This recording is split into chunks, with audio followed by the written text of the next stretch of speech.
Chris Helms. Amy Helms. Sorry, right.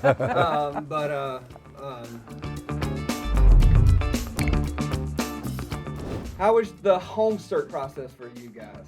It was good.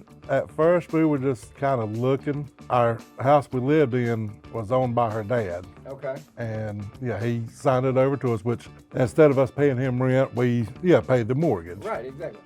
And once that was paid off, he signed it over to us, and we were debating and leaning more towards remodeling and staying there, with it being in right in the middle of Concord. We were just ready to get out of the city. Get to the country a little bit That's more. it, back to the country. When you were doing your home search, were you both on the same webpage? Did you want what he wanted? We didn't really know what we wanted. So it took you a little while to figure it out? Yeah. We'd sit at home at night on our phones or on the computer, just flipping houses. We go up to High Rock about every weekend during the summer. Gotcha. Go out on I've got a pontoon boat. And I just made a comment to her one day. I said, I'd like to live up here. It's a nice area. I actually used to live in Water's Edge, right there near. Yeah, we're half a mile from there. Yeah. I looked it up whenever I saw you closed and everything else. I was like, man, I've done a lot of stupid stuff down there. So back in the day, whenever I was littler. So, how long did you actually search for a house? What, 3 months? Yeah, probably. The first month, it was just flipping through, just looking. Just browsing a little bit. And we'd see something we like, and then read about it, and then there's always something. Right, there's a catch one way or another. And so we were just looking back and forth. We're starting to give up in that area and start getting farther away from the lake. And she ran across this one we're buying, and that was it. So in that 3 month process, when did Matt come along? Matt called me.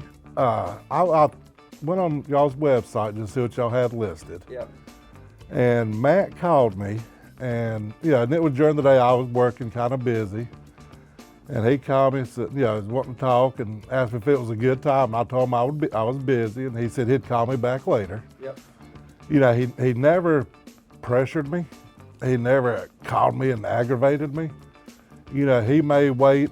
It could have been a week later he would call me. And with my business, the company I'm with, I'm constantly, busy. And he happened to call me on my way home from work one day, and I'm like, if he's willing enough to call me and just see if I'm available, Right. instead of pushing, I'll talk to him and see what he has to say. Right. And me and him just hit it off great. He asked me about kind of what we was looking for, the area, just general communications, and he had called me the second time we had actually was on the phone talking. We told him that we had seen this one we're buying, and he said he'd be more than happy to work with us and meet us out there. And we met out there, and it's just been great ever since. We couldn't ask for a better person to work with. Did y'all have any issues along the roads, any hiccups?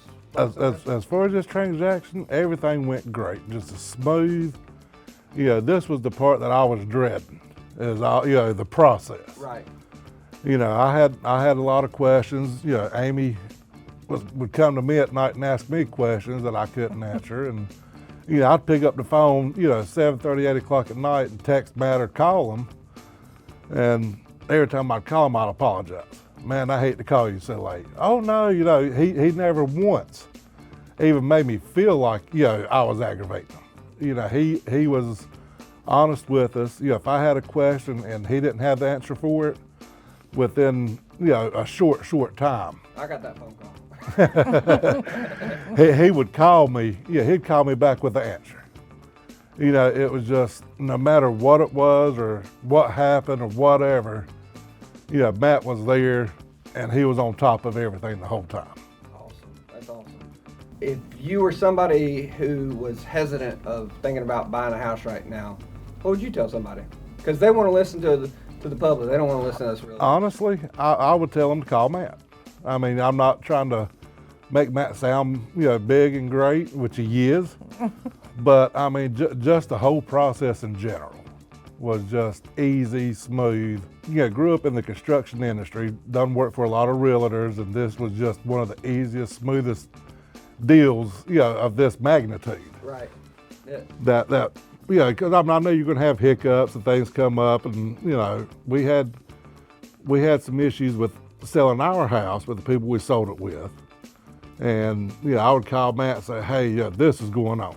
He's like, well, let's see what we can do as far as our end to make it easier. Right. And it was just a great experience. Gotcha.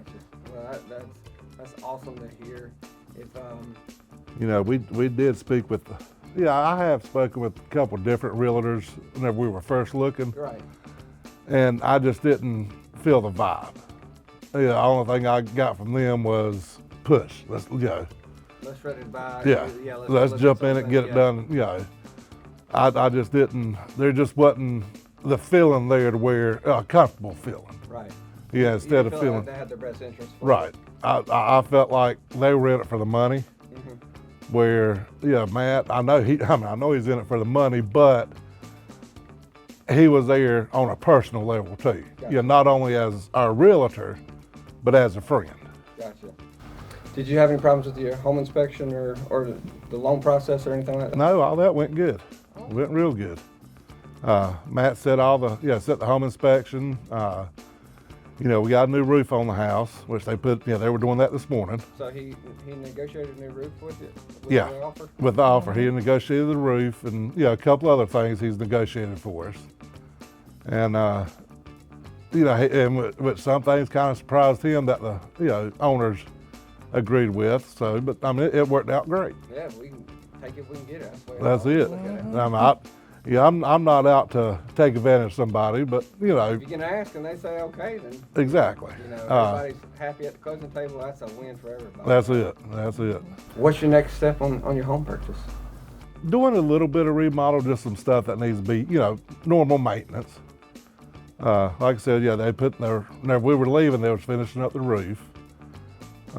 Just doing some stuff, making it a home, like we want it. So let's answer real questions. How many Christmas trees you gonna get put up in there? One. Just one, that's it? One. Oh, okay. Yes.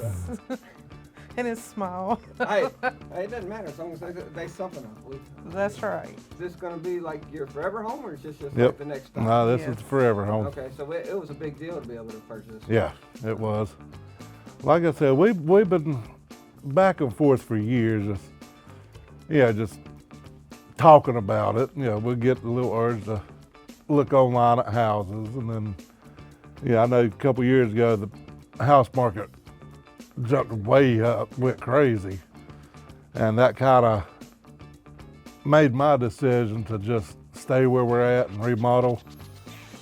And then the more I thought about it, the area we lived in, which was a good area, and Concord's growing, and I was just ready to get out of Concord, ready to go back to the country. I grew up out in Weddington, North Carolina, out in the country, which that's not country anymore now. Oh, they got some football players down there. Yeah. But I feel like where we're at, if it does ever grow, it's going to be years down the road because all of it's family land. I agree 100%. And that's what I like about it. I just want to say thank you to Matt for the exceptional work that he did. The extra hours, finding out, information for us.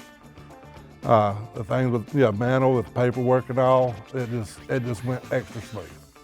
I couldn't ask for a better person or company to, realtor to work with through a house process. We appreciate it. You got anything you want? I'm good. All right. Well, thank you so much. You're welcome. She didn't have too much doing with it. I would let her know, and then Yeah. Like you said, that's what we're supposed to do. We're supposed to handle it, and then she says you screwed up, then we get. she said, "I want it, you get it," Exactly. and so that's what happened. Yep. I wear the pants in the family. She just lays them out every morning. I tell everybody I'm the head of or my wife's the head of the family. I'm the ass. That's a good one. All right. Well,